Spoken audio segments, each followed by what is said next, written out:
নমস্কার, আমি ডক্টর কৌশিক সরকার। আজকে সার্কামসিশন বা ফাইমোসিস নিয়ে কথা বলবো। আমাদের কাছে বহু রুগী আসে যাদের লিঙ্গের ওপরের চামড়াটা ঠিকমতো নাবতে পারে না, এবং তাদের ইউজুয়ালি আমরা এইসব কন্ডিশনে সার্জারি ছাড়া আর কোনো উপায় নেই।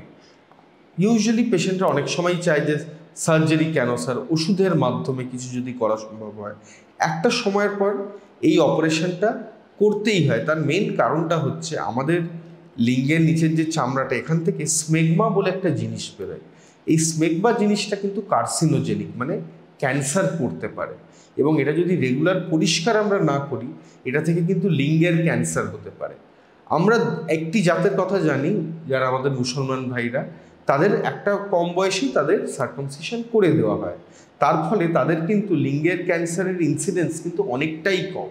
এছাড়া আরেকটা জাতের কথা আমরা জানি না, ইহুদি যারা, যারা, তাদের কিন্তু জন্মাবার সাথে সাথে সার্কামসিশন করে দেওয়া হয়। এই যে জন্মাবার সাথে সাথে সার্কামসিশন করে দেওয়া হয়, তাতে কিন্তু এই ইহুদিদের মধ্যে লিঙ্গের ক্যান্সার প্রায় হয় না বললেই চলে।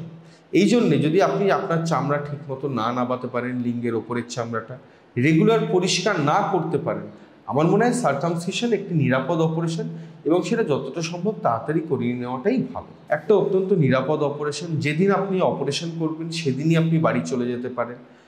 একটা স্ট্যান্ডার্ড সার্জিক্যাল সার্কামসিশন আছে বা ক্লাসিক্যাল সার্কামসিশন, যেটা আমরা সেলাই দিই আমরা।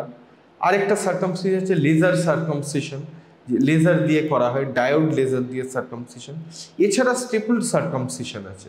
এই প্রত্যেকটাই অত্যন্ত নিরাপদ চিকিৎসা। একদিনের মাথায় আপনি ছুটি হয়ে যেতে পারেন, যেদিন অপারেশন সেদিন ছুটি।